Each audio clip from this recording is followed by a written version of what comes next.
I'd like to introduce you to our panel, Francine Prose. Francine is a prolific and eloquent writer in many genres. She's written over 20 books. She's lost count herself, she says.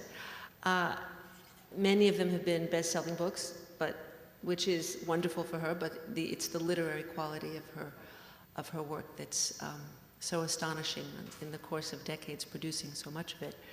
Among her works of fiction are A Changed Man and Blue Angel, which was a finalist for the National Book Award. Reading Like a Writer, which is a wonderful book. It really teaches you what to look for, and as you read, it's an extraordinary, passionate look at reading. Household Saints, which was adapted for a movie by Nancy Savoca. The Glorious Ones, which was adapted for a musical. And these adaptations are a subject I want to take up because Anne Frank was also much adapted. She was also the former president of the PEN America Center. She's been a very important figure in PEN's work for many years. Her latest novel, by the way, is Golden Grove. And here let me say that after the panel, there'll be a book signing, and Francine will be available to sign her Anne Frank. Sid Jacobson was the managing editor and editor-in-chief for Harvey Comics, where he created Richie Rich, Hot Stuff, and Casper the Friendly Ghost. He moved on to become the executive editor at Marvel Comics. He wrote the best-selling graphic presentation of the 9/11 Commission report with Ernie Colón, his collaborator. And he's responsible for the creation of the nonfiction field of graphic novels. Ernie and Sid are presently represented by the Graphic History of the War on Terror in After 9/11. And this year, 2 of their books will be published, Che, a graphic biography, and the graphic novel Vlad. Sid has also written and published 3 novels in conventional form and more than a dozen hit songs. Ernie Colón, who's born in Puerto Rico, is a great American comics artist. He started out at Harvey Comics as a letterer, and then was transferred to production work, where he began work on Monster in My Pocket, Richie Rich, and Casper. He met Sid at Harvey Comics. Sid was his editor there, and the 2 of them, one of their first collaborations was the Black Comic Book in 1970. Ernie created a famous graphic novel, science fiction graphic novel, Axe. He did it, the entire thing, the writing, the pencils, the inks, the color, and the lettering. Since 2005, he's been doing the weekly comic strip Spy Cat in the Weekly World News. And as I said before, Ernie and Sid are collaborators on the extraordinary 9/11 report. Their graphic biography, Anne Frank, will be published in 2010, we hope in a couple of months. It's very unfortunately not available for signing today, but I hope you will remember to get it when it does come out. It's exceptional. In reading the biographies of my fellow panelists, I did notice that Sid, which is incredible looking at Sid, was born in 1929, the same year as Anne Frank. Didn't have to tell them that. But it's very moving to me that you and Anne are age mates. Yes. And that your lifespan and your experience of the century runs parallel to what hers would have. And I wondered if you have thought when you first encountered her and how you've thought about her as you yourself have gone through time. I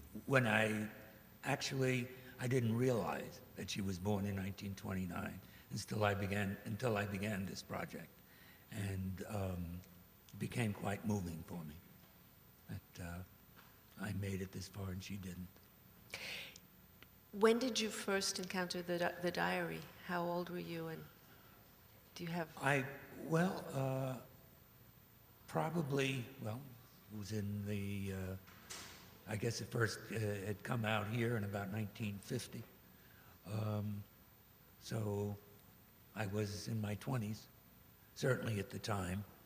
And I did remember reading the book when it first came out, and I did also then see the play on Broadway with Joseph Schildkraut, and saw the movie many times. But it must be, I was moved when I saw your birth date to think that Anne could be here. I think it was June 12th was her birthday, if I remember. Sorry? I think June 12th was her June birthday. 12th, yes, she would have been 81. Yeah. And I was going to ask Francine, or everybody really, just we don't have to just do one person. You can jump in and please do. You're very moving about this notion of the afterlife. Your work is very, very strong in what happened to the diary and what happened to the image and everything else. Do you think about what might have happened to both Anne and her work had by some miracle she survived? She would have, in 2 more weeks, had she lived, the camp would have been liberated, and it would, instead of being the story of a victim of the Holocaust, it might have been the story of a survivor. Well, I think she would have been a writer. She was very determined that she was going to be a writer, and even as she was working on the diary, she was doing all these other things. So she was at work on a novel, and fragments of those other books have survived. The Tales from the Sacred Annex is a collection of those fragments. So it's impossible to tell. I mean, the novel, it's not a very good, it's a 14-year-old girl's novel. I mean, it's an amazing novel for a 14-year-old girl, but nonetheless, it's a 14-year-old girl's novel. Although you can see her working out some of the same concerns in the novel as she was in the diary. So, it's impossible to predict. I mean, one thing that I especially began to wonder is what, as you know, she revised the diary during the last few months in the attic, and what I wonder is what the third revision might have been like. I mean, we have 2 of them, but who knows what her own final version of the diary would have been.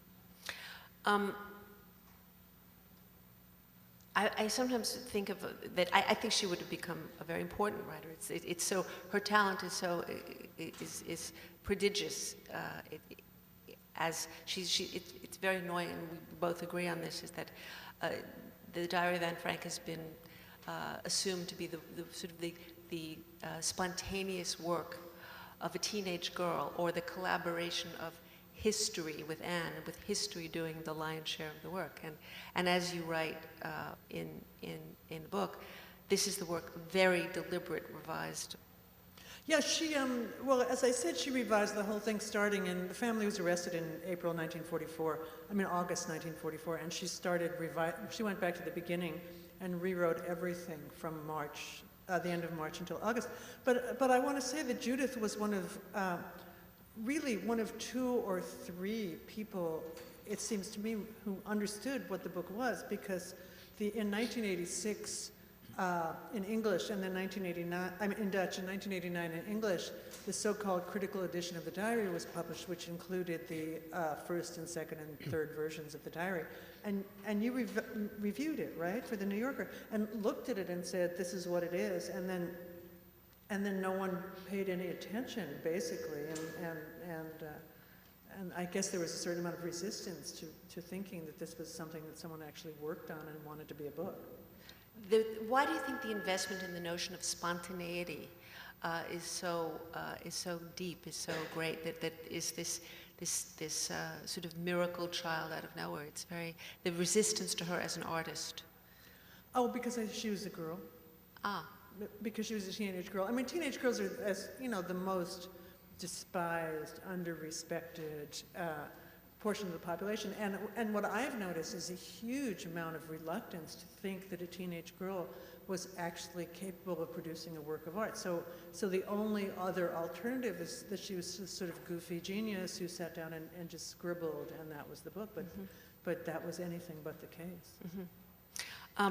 The comparison between the first, that one of the very interesting things is you actually hold up, most people, by the way, the critical edition, which has 3 columns of text and endless footnotes. It's really a heroic task to get through it, but in Francine's book, you can see sort of side by side or on following each other, examples of how she revised. And I think we all know as writers what small differences make huge effect in the quality of the prose and it's amazing to see her.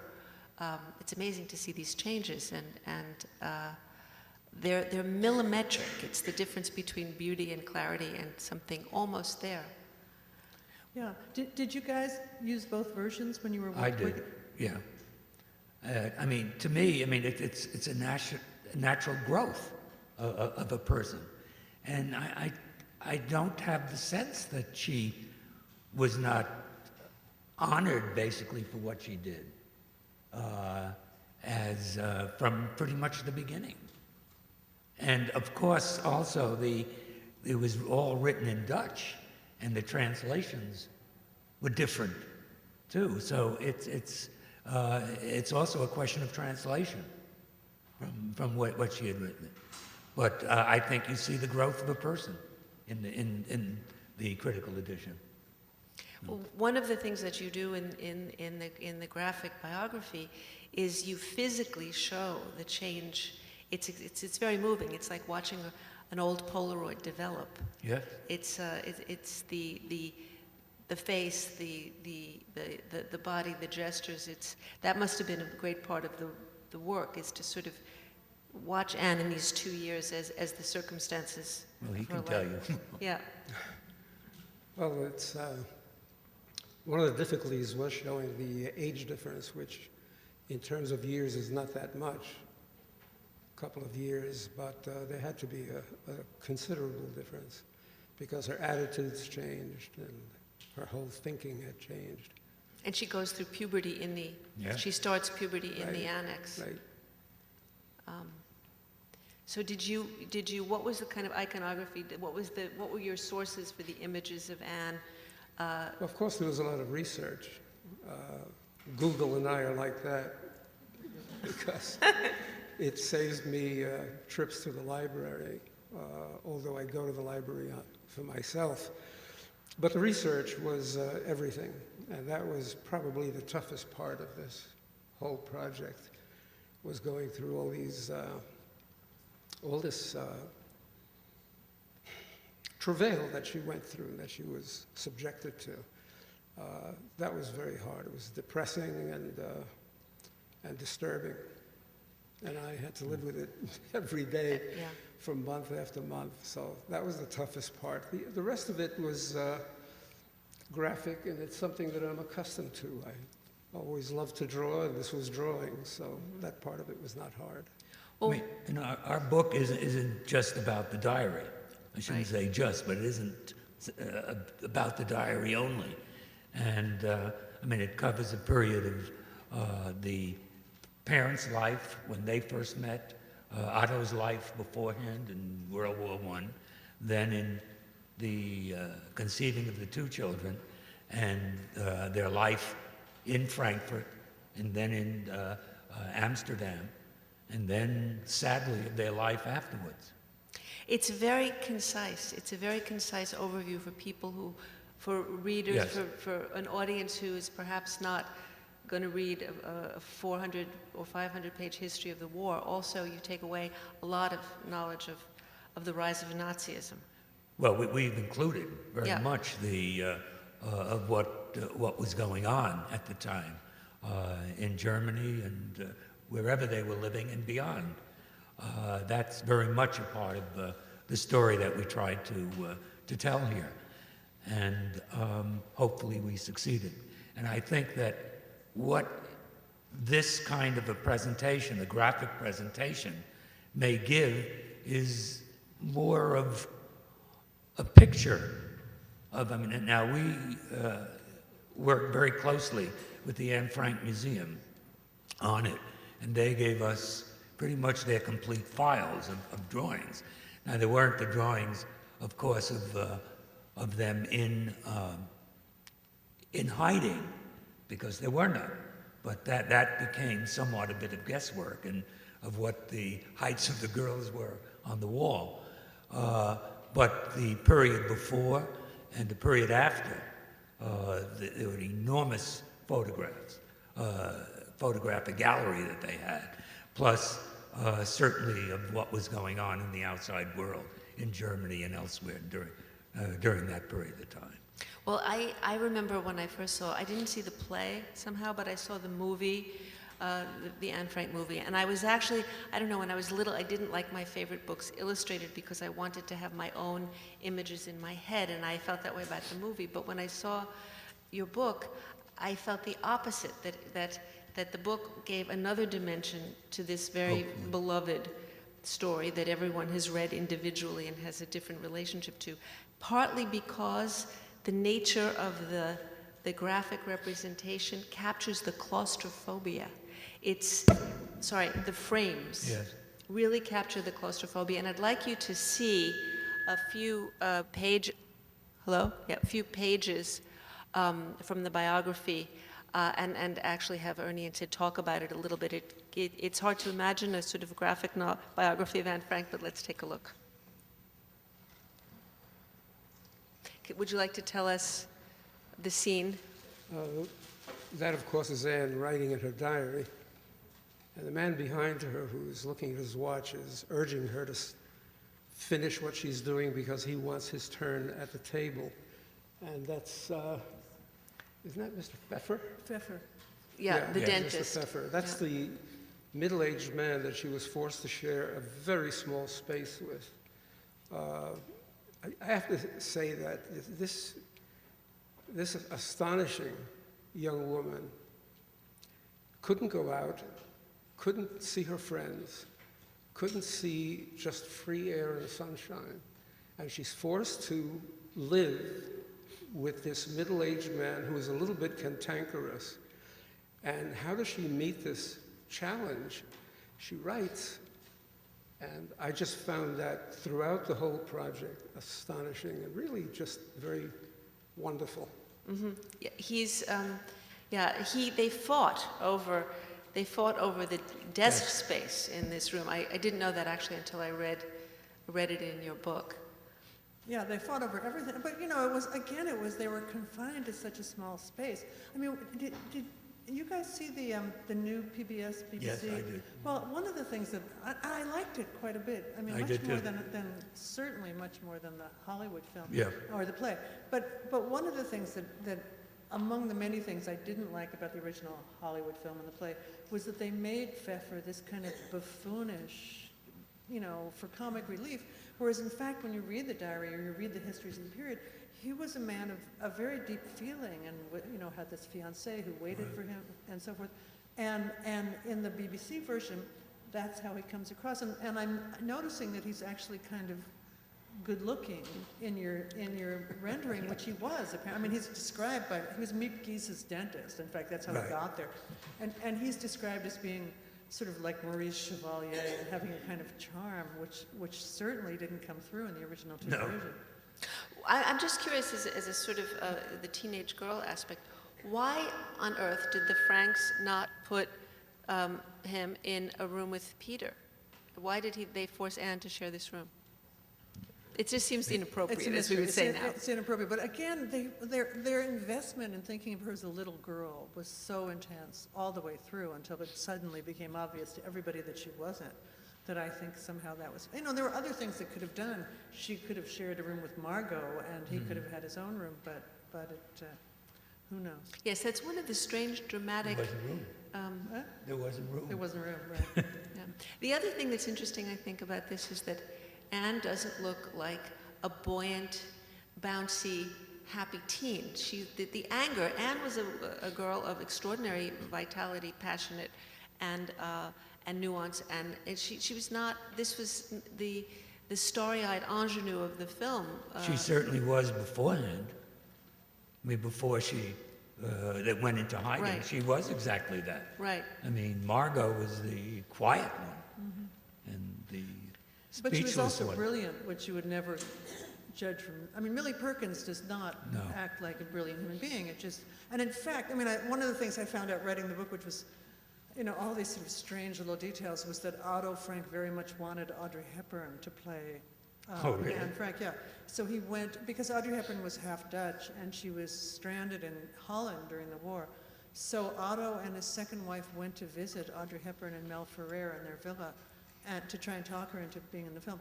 And Audrey said correctly, I'm 28 years old.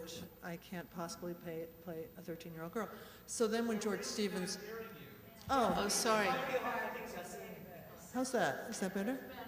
Yeah, you're really close. Yeah, that's good. How's that? Is that better? It's probably with everybody. It's probably with all the mics. Okay. Okay.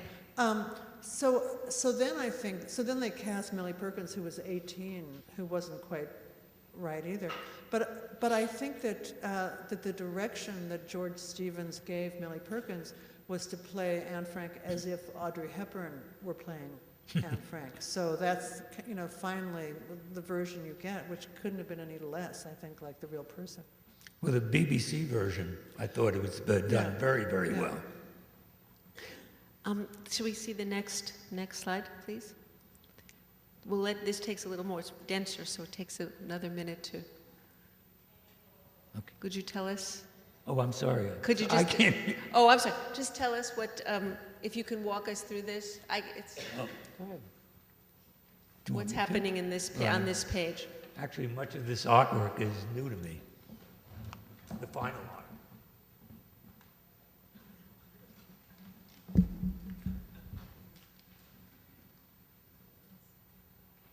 Well, this is a depiction of what description they have is what was a usual day at the attics, what each person did, and this runs, I think, several pages.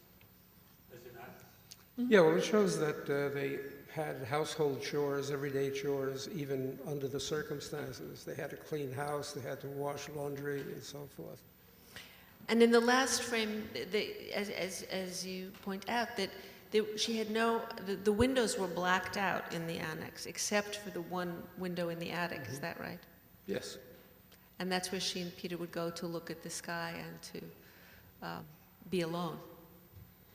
Yeah, they underwent several air raids, which were done by the British Air Force, the Lancaster bombers. Unfortunately, of course, they weren't just killing Germans.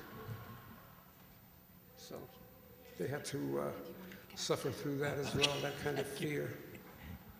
There are little details that emerge in the graphic biography that I had forgotten or didn't notice in the diary or in any other. There's one particularly that got me, where Anne is bleaching the hair on her upper lip. Yeah. And I just thought to have brought, that somehow was unbearably particular and moving to me about this, about her, the puberty and her sense of herself. And of course you start getting really hairy with puberty, and that she had the bleach in the annex, and that this was something that she had done. Is that in the diary? The bleach? Yes. Yes. Yeah. Can we see the next page, please?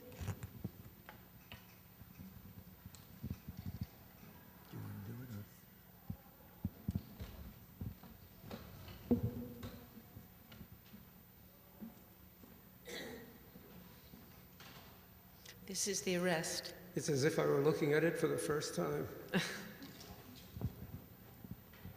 This is after the...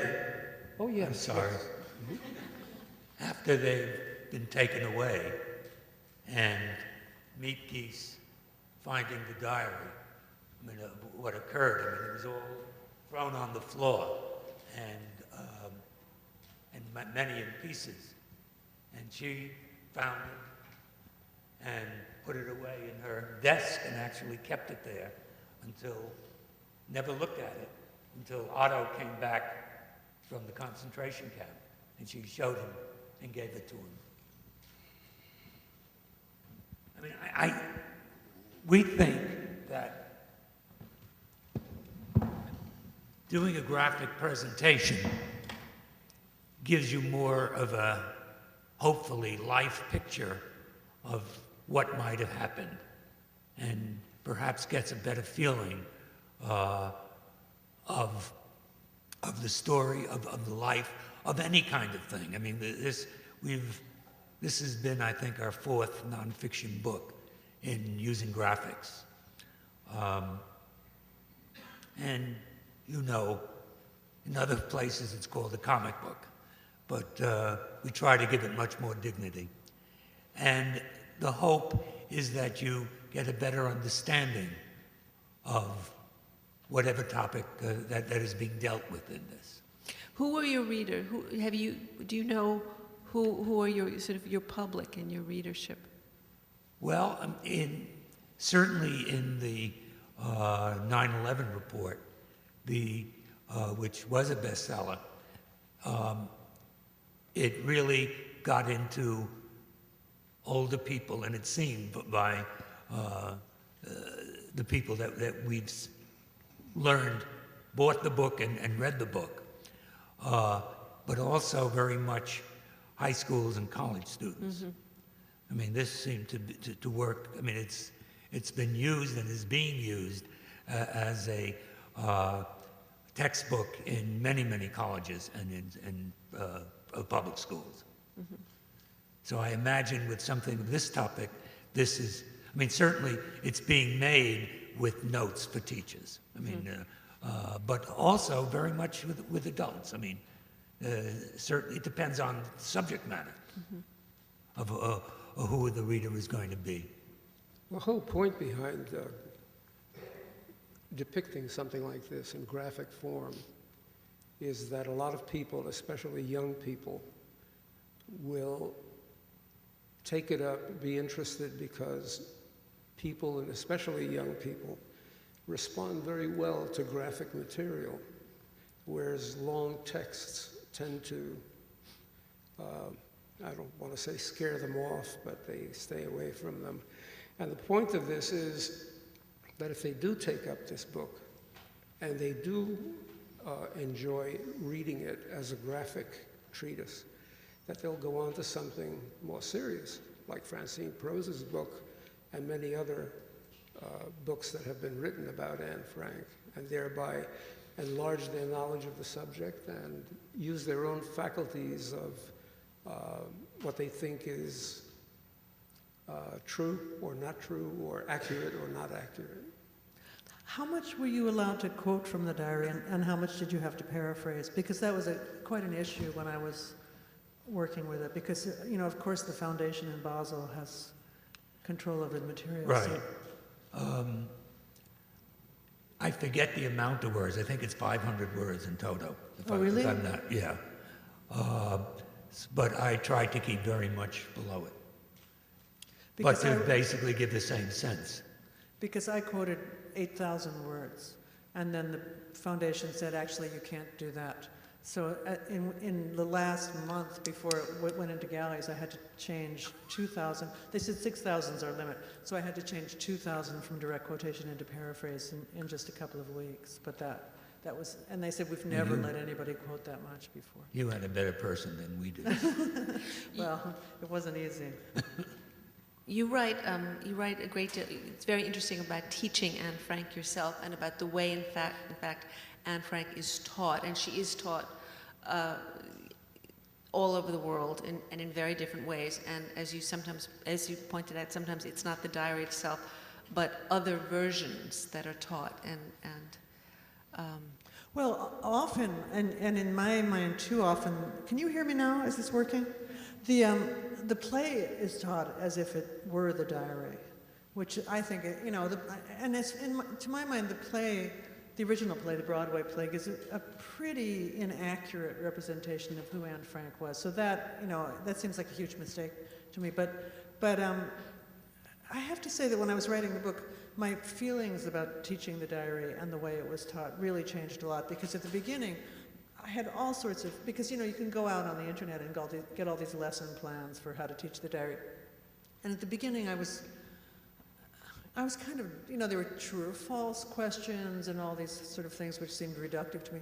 But by the end, and especially the more teachers I talked to, the more I just began to respect any teacher who took on teaching the diary, because it's a very difficult, I mean, to walk into a class of 8th graders who have never heard about Nazi Germany before and who have never heard any of this, and to be the one to bring that particular kind of bad news to a bunch of kids and to tell them you know, what people were capable of doing, especially if they don't know about it, is really, really hard. So I wound up feeling really a kind of great respect for any teachers that took on the teaching. I mean, there's certain things that are still problems. I mean, one of the things that's often said, and it's true, is that often the diary is taught completely outside of its historical context so that people don't know what happened to Anne Frank, which is, you know, a big mistake. Well, we included in total, I mean, of what was going on Yeah. to it, and I'm sorry that Yes, I'm none sorry of that this the shows last it. pages. It does, yeah. They're very searing. They're to see Anne in the shaved head covered with. It's very difficult, and it does sort of shake the image of. He suffered greatly. Yes. I know. You know, the beautiful picture of Anne, the soulful picture with the beret and the dark hair, looking like a young Francine.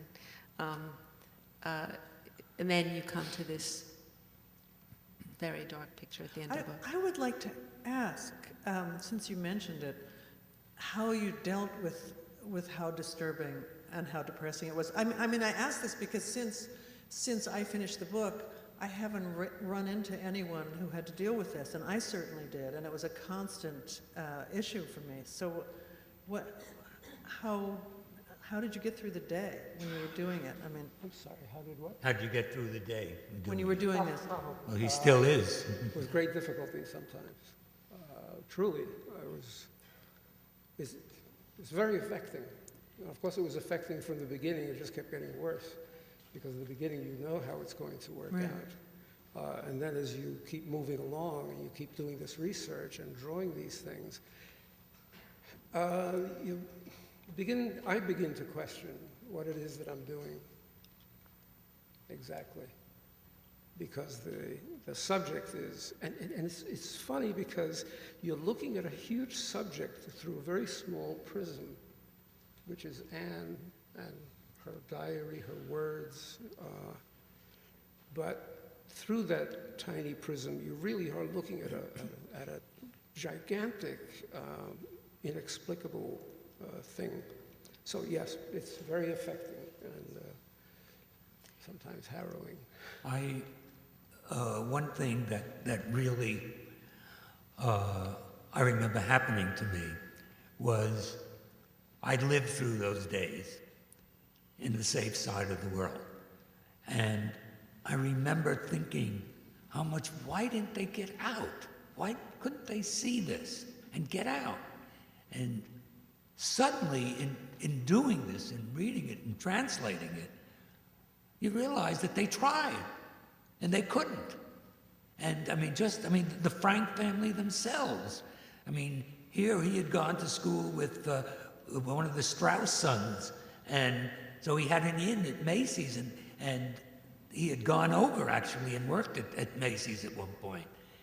And he tried using them, and they had no influence to get him into either the United States or where. I mean, they tried everywhere, and that was a horrible realization for me. They tried England, they tried America. Cuba. Cuba, they tried to Cuba. And then after Pearl Harbor, of course, America was cut off. There was no way that they could possibly do it, and they were stuck. Well, it wasn't until, about 5 years ago that they found those letters, right? I mean, they found those letters at the Evo Institute from Otto Frank to Nathan Strauss. But it was relatively recently, I think. So all those things came to light only within the last few years. It's hard to think of another real woman who has been both idealized, idolized, and demonized the way Anne Frank has been. I mean, the only one comes close is Cleopatra, about whom very little was in fact known, and she just became a screen upon which people projected their own fantasies. But that has been Anne's fate, and you go into great detail about both sides of that, especially the demonization, which I don't think is known widely to people who have not read the critical edition or work about it, but the use to which Anne Frank has been made by Holocaust deniers and by neo-Nazis, and that's a very important section of your Well, book. it was the most really the most unpleasant section to write. I mean, it just so happens that the 42nd Street Library has an unbelievable collection of pamphlets by these, the violists, by Holocaust deniers, charging that Anne Frank's diary was a fraud and that Otto Frank forged it and so forth. But there's so many things connected with the diary that the most awful things gave birth really to the most useful things. I mean, for example, the reason that the critical edition was done was partly to silence the Holocaust deniers. So the Dutch Institute for War Documentation, who'd been dealing with charges like, part of it was written in ballpoint pen, which didn't exist in the 40s, and da-da-da-da-da. The Dutch Institute for War Documentation hired a bunch of forensic handwriting experts to authenticate the diary, and in the process, they decided to publish the 3 versions of the diary together. So that's really the reason why that exists. But the writings of the Holocaust deniers, particularly about Anne Frank's diary, are just disgusting beyond belief. It was another form of the brutality. It's another form of desecration. It was a kind of vandalism that was sickening. I remember when I read the critical edition, she was called a slut because of the romance that she describes, the budding romance with Peter Van Pels. The line that we used as the title for this review is "Not even a nice Anne Frank, not even a nice girl." It was, and the space that it still gets, that the denial of Anne Frank's the diary, and they said that they couldn't possibly, it can't be real because they vacuumed the annex, and clearly vacuuming would have been heard, and they seized upon the same kind of details that make it so real, are the details that the demonizers and the deniers seized upon to deny its truth. Oh yeah, I mean they say, oh well, Herman van Daan was a heavy smoker, and people would have noticed the smoke, and so I mean it's just, it's one kind of ridiculous charge after another, but they don't really have to or want to or care about convincing anyone. It's not about convincing anyone. It's just about venting in a certain way. So logic really had nothing to do with it. But then there was. I really need for someone to explain to me why we pay any attention whatever to Holocaust deniers. I'm not sure where their place is in any kind of intelligent reportage or journalism or history or anything else, but they get a lot of attention in the media. Denying the Holocaust, trying to make the diary a fraud. Why are we paying attention to them? I don't understand it. Well, here we have People do. one of the most president of overwhelmingly authenticated happenings in history. Never before has anything of this magnitude been photographed as much, filmed as much, with as many eyewitnesses and people who went through the experience. Never in history have we had that. And now some fool gets up and says it was all a fraud, and we put him in the newspaper or interview him on television. I don't get it. Well, President Ahmadinejad of Iran is one of them, and had this World Congress of Holocaust deniers. So I mean, you're right, it's ridiculous, but it exists in some very powerful and dangerous places, Iran being one of them. And not all of the Anne Frank deniers were Neanderthals. Some of them were academics with advanced degrees who taught in reputable universities. And so they were articulate and in their ravings and in their hatred. And the Holocaust denial, one of the bishops, the dissenting bishops that this current pope reinstated, he'd been excommunicated, is a Holocaust denier. He was just sort of charged in Germany with Holocaust denial. Well, I do think that one reason, you're completely right, it's just ridiculous, but I think one reason to actually pay attention it's not as if the most virulent forms of anti-Semitism ended in 1945. I mean, they're alive and well, and that's a kind of form that it takes, but it's just a kind of watermark or indicator of how widespread it still is. I just saw, maybe some of you saw this extraordinary documentary called Harlan. Did any of you see this? About the guy that made, Fight Harlan, who made that film. The Jutsus. Jutsus, the most repulsive and the most powerful German Nazi anti-Semitic propaganda film. And I mean, it's a beautifully done film. It's done by Margarita von Trotte's son. And what's so amazing about it is that of all Feit's children and grandchildren, of which there were like 4 siblings and then a whole bunch of grandchildren, really it seemed to me only like 2 of them, 1 son and 1 granddaughter, are actually dealing with the legacy of what Feit did. And the others, I mean, on the one hand, you have this sort of narcissistic response, like it's all about me, it's been a problem for me, it's been my problem.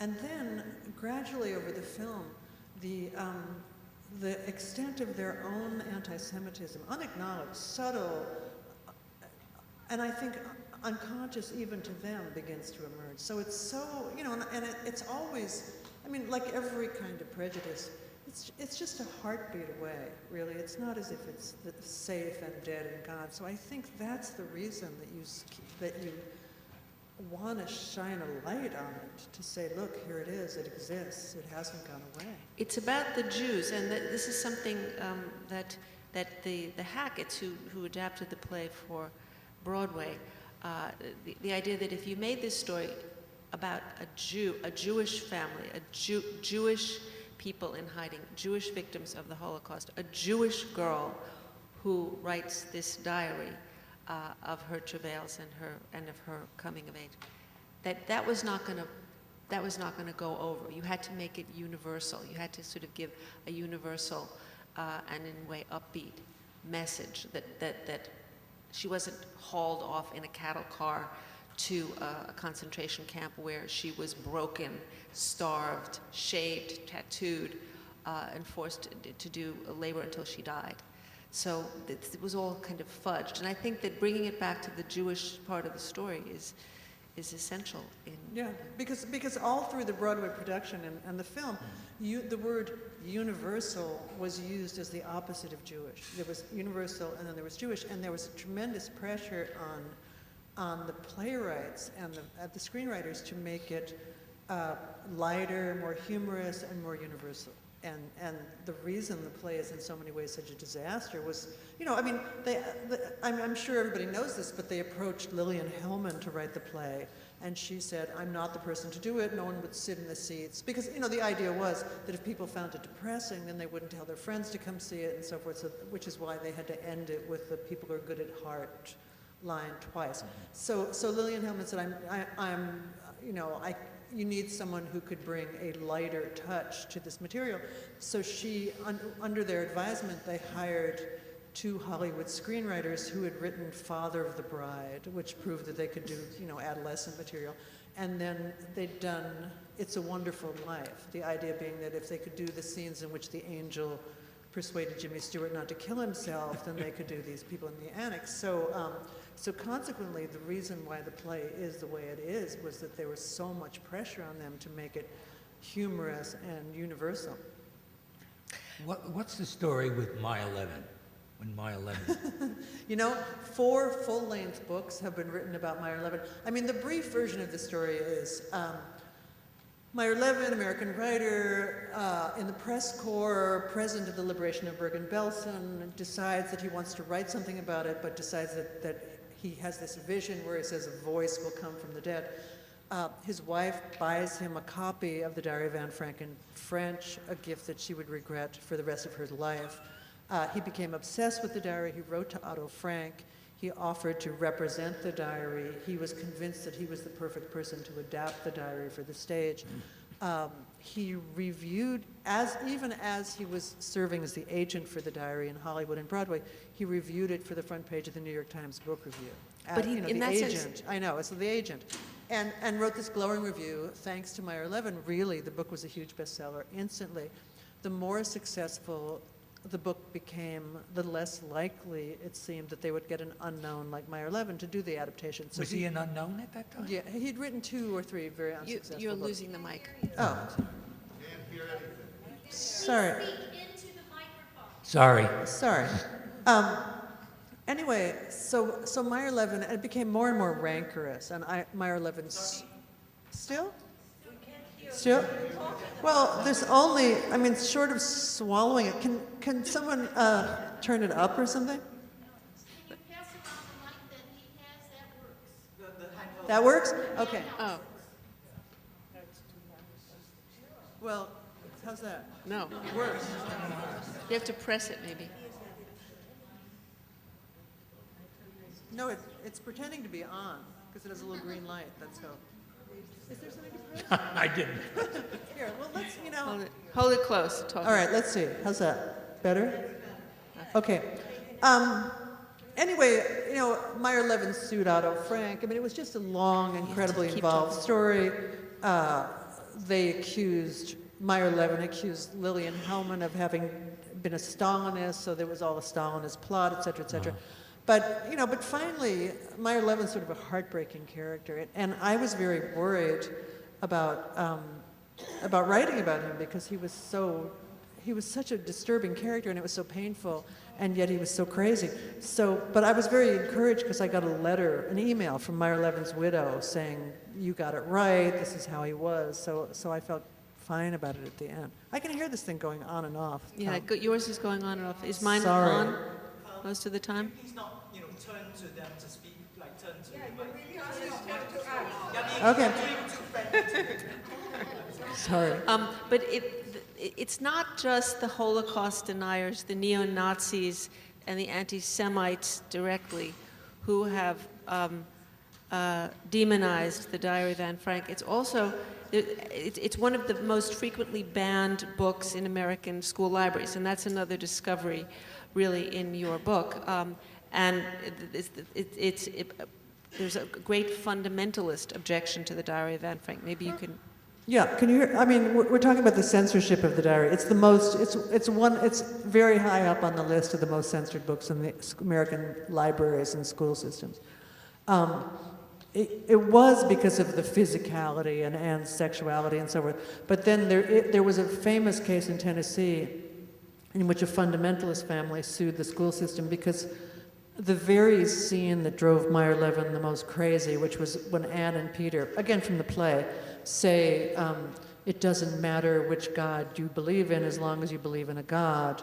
The fundamentalist family found this objectionable, so they sued the school system. And, it was upheld, overturned, and so forth.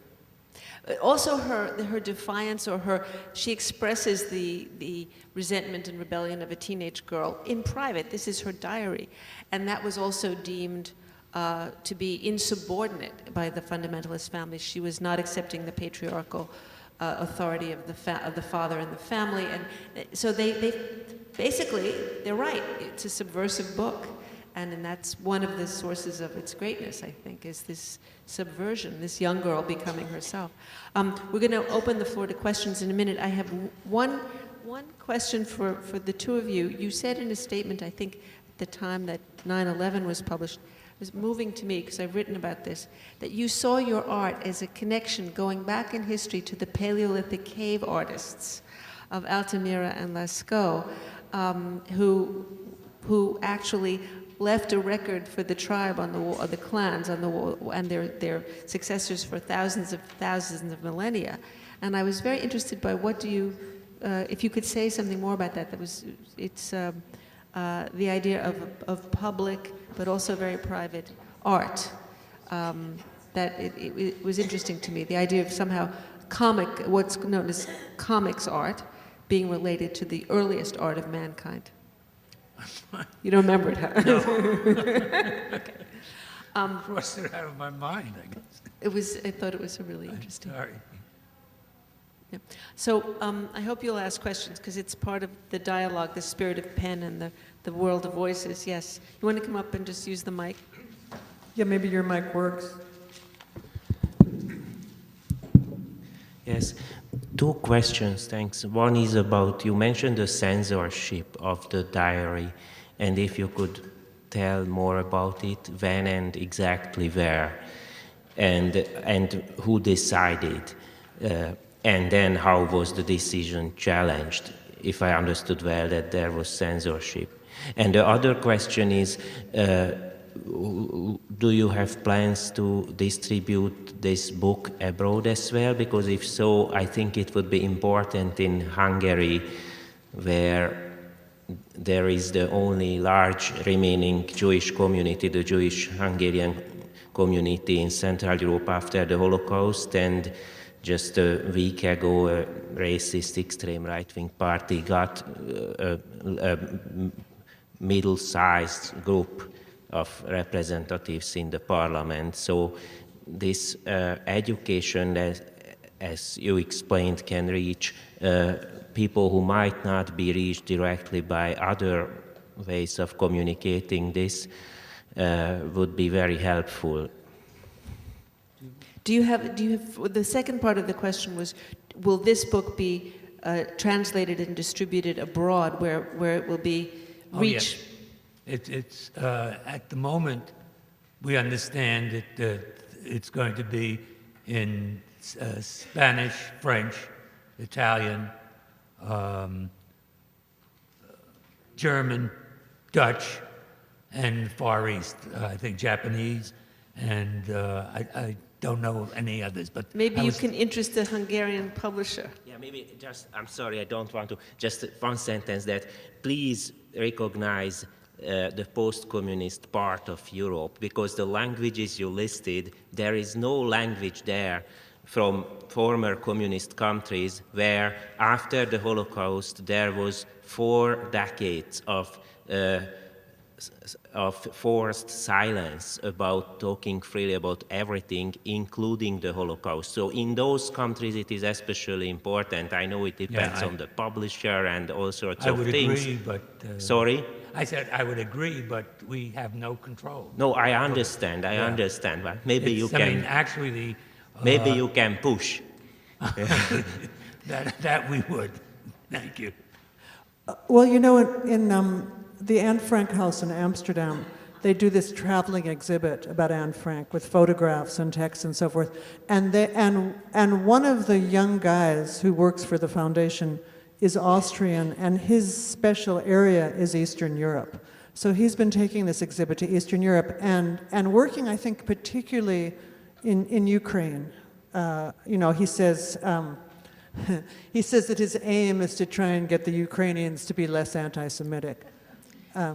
There's also a wonderful book on the Anne Frank house published here by Overlook Press, which is a big picture, is a big photographic book, which takes you through the house, room by room, and the documentation of it, and it's an interesting source. More questions? Don't be shy. You sure? Yeah. This is addressed to Francine Prose. If you were to introduce this book to various people, how would you introduce it? To a teenager, to an adult, to a writer, and to a superintendent of schools? How would I introduce this book to a teenager, an adult, a writer, and a superintendent of schools? Someone who hadn't read it before.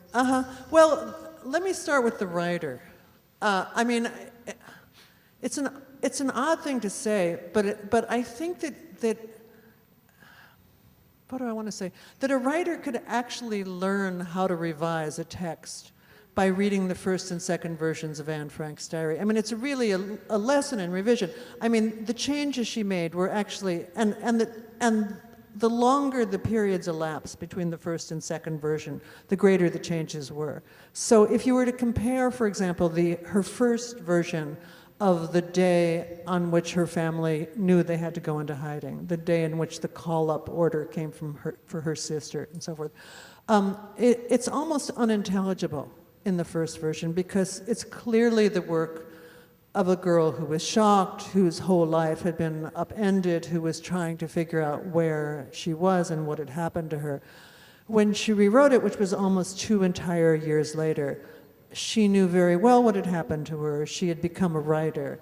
So the difference is huge. The difference is huge between version 1 and version 2. So if I were going to introduce this book to a writer, I would say, look at the difference. Look at the difference on the simplest level that revision makes in a text.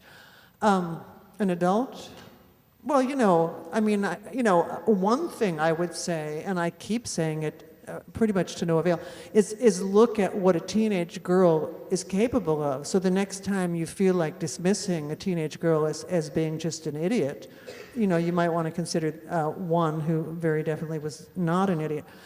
Students and superintendents of schools, there are all sorts of things. I think, it's a document that's important for historical memory, but also one of the reasons that it's been so popular is because students, young students in particular, can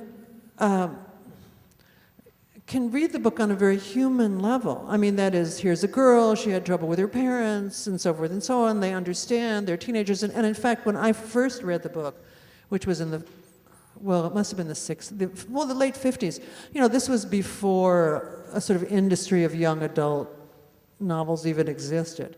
So for me to read a book that was about a girl's trouble with her mother, even, those books didn't exist, but unless you're counting Jane Eyre or something. So that was a kind of a revelation too. But also I think, again, I think that you have to, one thing I would say to teachers and school superintendents is the importance of teaching the book in a larger historical context. I teach at Bard College, and my students are geniuses. They're really extraordinary. In the last chapter of my book, really, I just transcribed the class because my students were so amazing and what they had to say was so amazing. But I was really amazed that even in this class of brilliant students, that there were a few of them who really didn't know what happened to Anne Frank. Who knows what they thought, but they certainly did not know that she'd gone to Bergen-Belsen and been murdered there. Basically, that was just... And in fact, actually, to tell you the truth, about 2 weeks ago, I was on a panel at the 92nd Street Y because that had to do with this new version of the Anne Frank, the BBC film, the PBS BBC film. And it was me and the actress, the little young British actress who played Anne Frank. And then there was a celebrity who will go nameless, except to say that she was a very famous comedian. I suppose she's a comedian. And African-American, which I'm only saying because it's relevant to the story. And she was talking about the Diary of Anne Frank, and she was talking about why her family would be interested in the diary, and they might not be interested in other works like it. And she described Anne Frank as, she said, well, they would be interested in this story by a little white girl who made it. And I was kind of amazed. I suppose she made it in the sense that she's very famous and she's a household word, but made it, if you consider dying of typhus and malnutrition in Bergen-Belsen at the age of 15, making it, I wouldn't actually. So it was clear to me that whatever the larger history of this story had been lost on my fellow panelists. So if I were talking to teachers and school administrators, I would say, teach the diary as often as you can, but make sure students know what it meant and where it came from. In the critical edition, is there anything in the changes of the two versions that she did that tells us about this particular aspect? Yeah, it was, poor Otto Frank, who didn't, as if he hadn't suffered enough, was accused of having censored the diary, of having of de-Judifying the diary and so forth. In fact, that's not the case. His version of the diary he really did an excellent job of editing the diary, a really excellent job. The so-called de-Judification of the diary took place when they made the Broadway play and the film. But if you read the diary, if you actually read the actual diary, it's perfectly clear that these people were Jews. They knew it. They knew that's why they were in the attic. They hadn't chosen to be there. They knew about the Nazis. They knew what was going on out in the street. And yes, they were assimilated Jews, German Jews. But as we all know, the extent of one's assimilation made absolutely no difference to Hitler. So regardless of whether they sang, Hanukkah songs in Hebrew or English, or whether they celebrated St. Nicholas Day or Hanukkah, nonetheless they were Jewish and they knew it. So and again, that's quite clear from the diary itself. They celebrated both. What? They celebrated both. They celebrated both. But all those charges that were leveled by Meyer-Levin, which were actually quite correct, but he blamed the wrong person. He blamed Otto Frank, and in fact, it was the fault of the two screenwriters and playwrights and Garson Kanin, who directed. Well, in the BBC version, it's very obvious that they're Jews, and they're seen even with Pfeffer praying. Mm-hmm. I mean, and wearing a skull cap. Right. So I mean, it was. I mean, I think that is the best version I have ever seen.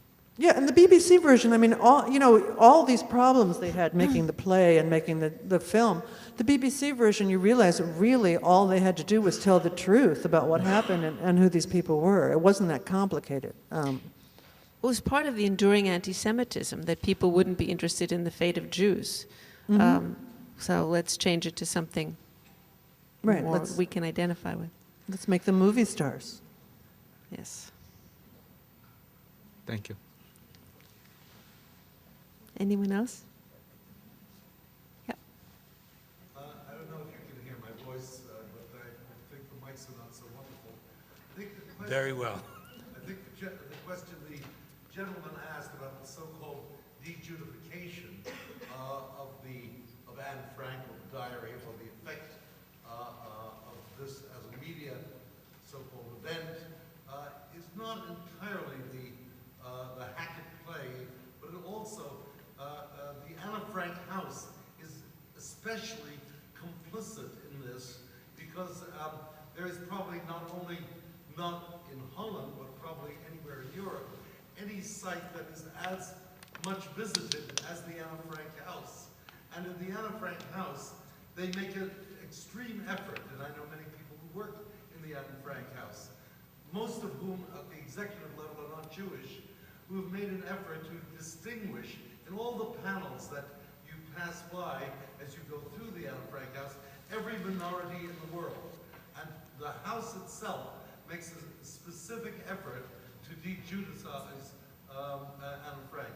So I think it is, as Francine Prose says, the Hackett play, many other things. They weren't there at that time. But there is an active involvement of the Anne Frank house in this. Not the foundation in Basel, but certainly the Anne Frank house in Amsterdam. Well, as far as our book has been concerned, there's none of that. I mean, it was very much open, and it did not exist. And certainly, at the time of the play, it was Otto Frank who had control of it, not the Anne Frank house. They were not in existence at that time. Well, also, as you know, the Dutch have a very vexed and painful relationship to the war history. I mean, because of the Anne Frank story, it's generally assumed that the Dutch were all heroes like Miep Kies, whereas in fact that's not the case. In fact, the history of the Dutch, they, second only to Poland, they lost the largest percentage of Jews. So, and this is something the Dutch have been grappling with. Well, many of the people working at the Anne Frank house are historians who are dealing with this very issue. So, as they say, it's complicated. Is there a last question before you go out into the beautiful twilight? Or it's not twilight these days, it's twilight at 8. I'd like to thank you very much for coming. You can get more information. There are still other events. Well, and we're having a sound problem, as many of you know, and I just wanted to apologize on behalf of Penn. The audio will be on the website, and if anyone wants us to send you an audio file, Cooper is having some electrical problems. There's a phantom something in the But wire. and the Penn website is penn.org? Penn.org, and it seems to be, the audio seems to be fine on our machines, just not with the speakers. And there are other events still to come this weekend, and you can get tickets for them and check out what they are. And thank you very much for coming.